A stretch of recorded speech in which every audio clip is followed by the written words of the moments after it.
Bueno, aquí seguimos en las tardes de Tele7 en la recta final del programa. Son las 5:07 y en los próximos minutos vamos a hablar sobre altas capacidades porque próximamente, los días 10 y 11 de mayo, o mejor dicho, los días 13 y 14 de mayo, se va a celebrar un congreso internacional, el primer congreso internacional promoviendo el desarrollo de las altas capacidades intelectuales en escuelas inclusivas. Este congreso lo están organizando conjuntamente la Universidad de Deusto y el Gobierno vasco y va a reunir a personal docente de todo el mundo, investigadores, profesionales del ámbito educativo, familias y responsables institucionales, como decía, de todo el mundo. Y vamos a charlar sobre este congreso y sobre las altas capacidades con Mikel Juaristi y Miriam Martínez. Mikel es director de Diversidad e Inclusión del Gobierno vasco. Buenas tardes, Mikel.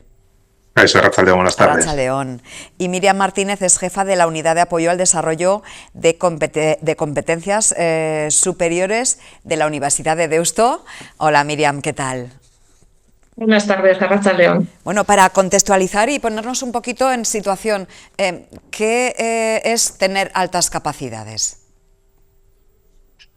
Bueno, comentaremos que tener altas capacidades intelectuales es hablar de un potencial intelectual de base, ¿no? Cuando las personas nacen, digamos que hay una dotación genética que de alguna manera ofrece una arquitectura cerebral concreta. Y esa a lo largo del tiempo, bueno, pues va desarrollándose de la misma manera que nos desarrollamos físicamente, ¿no? Pues normalmente esa configuración de base se va desarrollando. Lo que pasa es que de alguna manera el entorno, el estímulo, ayuda a que ese potencial vaya pues desarrollándose y cristalizándose. De tal manera que en la edad adulta estaremos hablando de un potencial ya de alguna manera cristalizado y que ofrece oportunidades para resolver situaciones complejas y de manera competente, incluso en algunos momentos, ayudar a transformar contextos tanto personales, sociales como profesionales que ayuden a la sociedad en la que se sitúan. Claro, esto, descubrir un perfil de altas capacidades intelectuales, ¿a quién compete? Quiero decir, que a veces puede que resulte, que pase inadvertido un perfil de este tipo. Entonces, en el ámbito académico, en el ámbito educativo, ¿hay algún protocolo para detectar casos de estos? Sí, hay una serie Sí, de... desde el 2019.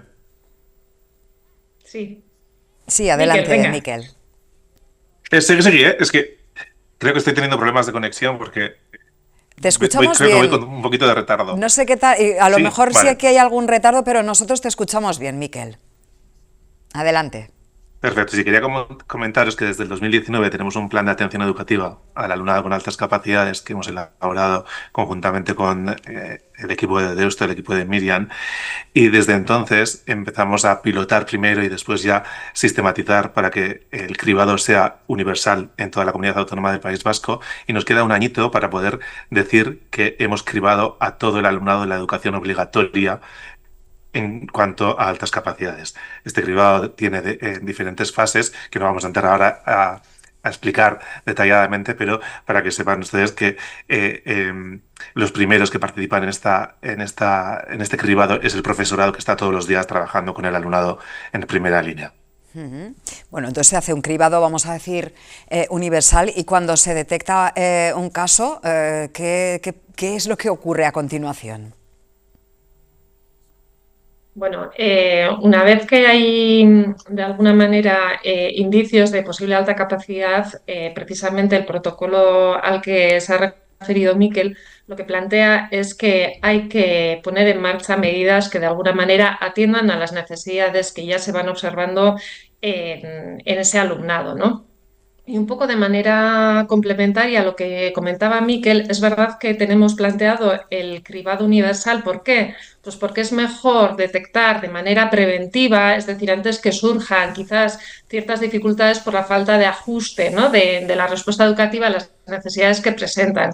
Sin embargo, también más allá de ese cribado universal, también se plantea que en el momento en el que el alumnado presenta esos indicios, se haga de alguna manera esa identificación y esa personalización, ¿no? Entonces, es verdad que después de una identificación que lo que busca no es precisamente lo que muchas veces se piensa, ¿no? Es como que parece que se considera que es etiquetar, no es etiquetar, es conocer un poco las características que tiene ese alumnado, cuáles son sus potencialidades, cuáles son sus debilidades para poder responder de la manera más adecuada a las necesidades que ese alumnado presenta, ¿no? Bueno, estamos viendo ahí en pantalla algunas de las características que muestran las personas que tienen altas capacidades intelectuales. Por ejemplo, se suele confundir con la superdotación y esto es un error, ¿no? Confundir estos dos conceptos. Sí, bueno, tradicionalmente se empleaba el término superdotado, ¿no? Que normalmente se asociaba a lo que era un simple CI y se consideraba que una persona superdotada era aquella que presentaba un CI de 130 o más. Cuando estamos hablando de altas capacidades intelectuales, nos situamos desde el punto de vista de lo que la investigación en los últimos años ha hallado, y es que más allá de lo que un cociente intelectual nos diga, que al fin y al cabo es una medida que nos ofrecen test de inteligencia, que muchas veces hemos pensado que la inteligencia es lo que miden los test y no. Los test de inteligencia son una aproximación, ¿no? Al conocimiento de lo que es un potencial intelectual. Y entonces, de alguna manera, cuando hablamos hoy en día de altas capacidades, somos conscientes, por una parte, que hay mucha diversidad de perfiles. Que hay algunos que son más armónicos, donde se observan pues, diferentes dominios, ¿no? O talentos en diferentes ámbitos, y en algunos casos está más concentrado en un tipo de talento o en otro, ¿no? Entonces, y luego más allá de eso, aparte de lo que se recoge, ¿no? A nivel más objetivo mediante test psicométricos, ¿no? Como puede ser el que pueda medir el test de inteligencia, sí que se observan una serie de rasgos más de tipo cualitativo vinculados a las altas capacidades, ¿no? Que tienen que ver con una curiosidad extrema, una sensibilidad hacia el mundo que les rodea, que les hace querer avanzar, ¿no? Y aunque no siempre su avance y su manera de situarse y de percibirlo sea como lo que esperamos muchas veces en los centros educativos, ¿no? Miquel, también es A verdad mí me que... gustaría recalcar un poquito que... Ay, Sí, continúa. perdón. No, cuando hablamos de personas con altas capacidades, creemos que estamos hablando de personas súper listas que lo tienen todo muchísimo más fácil que si no fuesen súper listas. Pero me gustaría recalcar que estamos hablando de una necesidad específica de apoyo educativo. Estamos hablando de una necesidad. Por lo tanto, estamos hablando de que necesitan una personalización, que sin esa personalización ellos solos y ellas solas no pueden avanzar de la misma forma que podemos avanzar otras personas que no tengamos altas capacidades. Es decir, estamos hablando de alumnado que necesita personalizar, que necesita una atención diferenciada y que necesita un plan estratégico para él o para ella, ad hoc a sus necesidades y no ad hoc a su etiqueta. No cribamos para poner etiquetas y para decir que el tanto por ciento del alumnado tiene altas capacidades.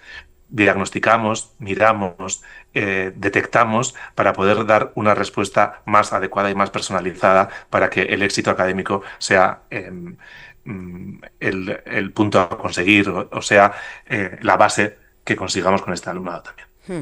¿Y a quién compete el diseño de ese plan personalizado para el alumno o alumna que muestra un perfil de altas capacidades?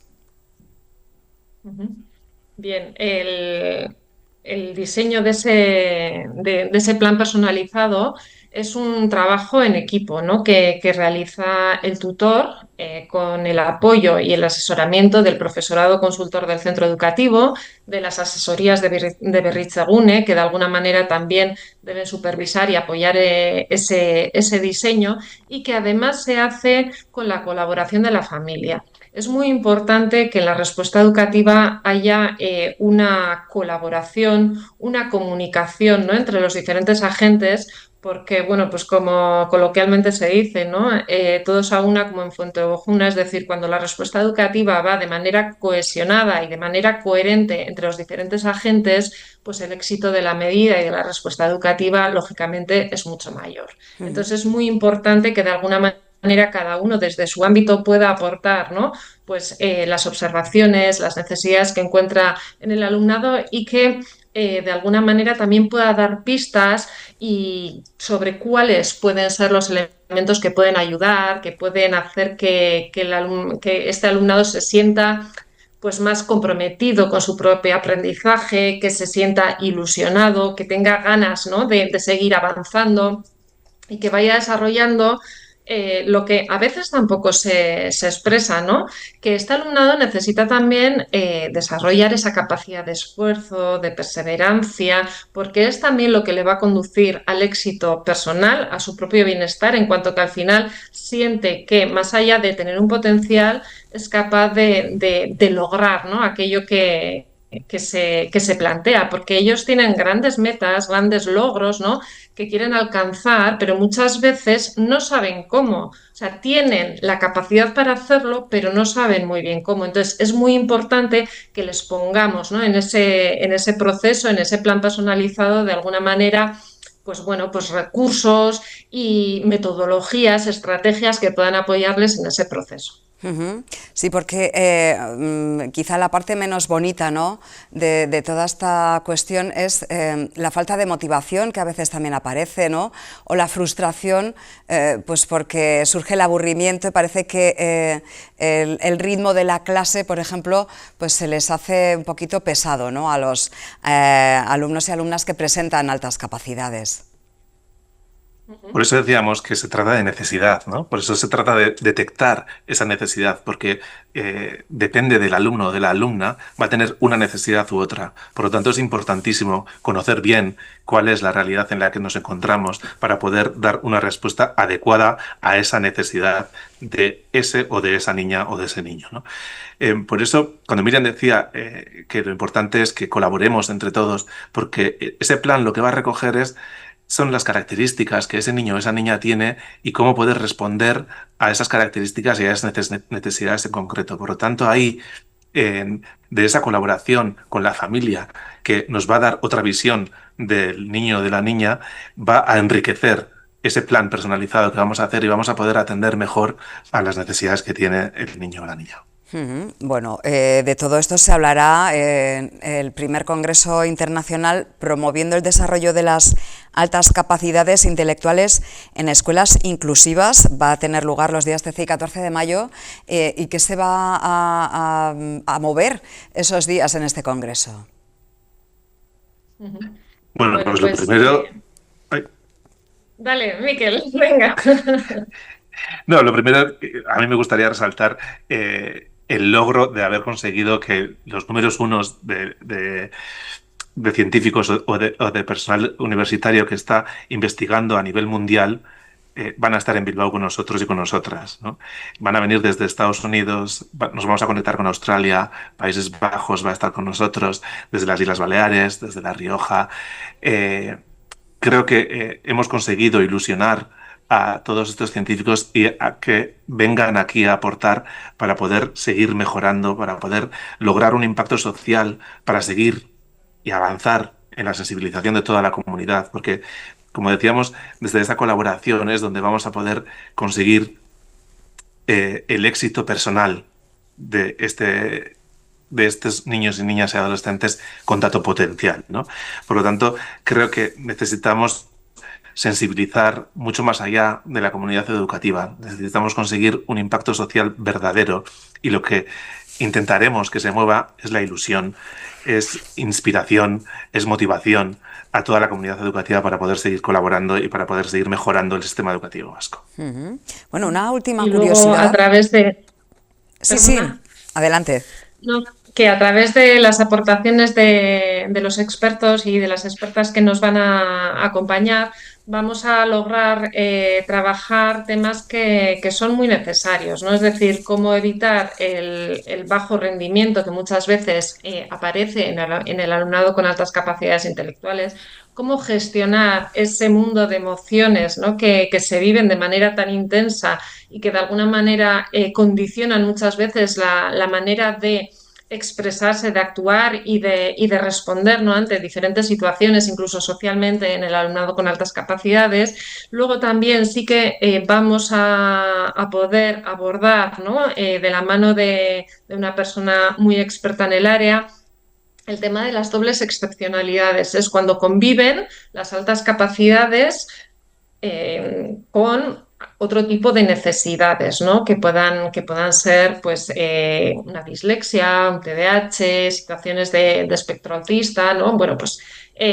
todos esos aspectos van a ser trabajados. Y luego otro elemento muy importante es de qué manera la comunidad educativa puede colaborar. Entonces también vamos a tener la participación de las asociaciones de familias y luego otro elemento que es muy importante es que vamos a tener la oportunidad de compartir experiencias prácticas en la respuesta educativa. Entonces, profesionales de la educación, maestras, maestros que están trabajando en el día a día con este alumnado van a compartir experiencias educativas que están desarrollando y que les están resultando satisfactorias y que pueden ser un estímulo para otros centros y para otros profesionales. Bueno, pues estaremos muy atentos, pendientes, sí, de ese congreso, el primer congreso internacional promoviendo el desarrollo de las altas capacidades intelectuales en escuelas inclusivas, que se celebrará los días 13 y 14 de mayo de la mano del Gobierno vasco y de la Universidad de Deusto. Y hemos contado aquí en el programa con representación de ambas entidades. Por un lado, nos ha acompañado Miquel Juaristi, director para la diversidad e inclusión del Departamento de Educación del Gobierno vasco. Miquel, muchas gracias.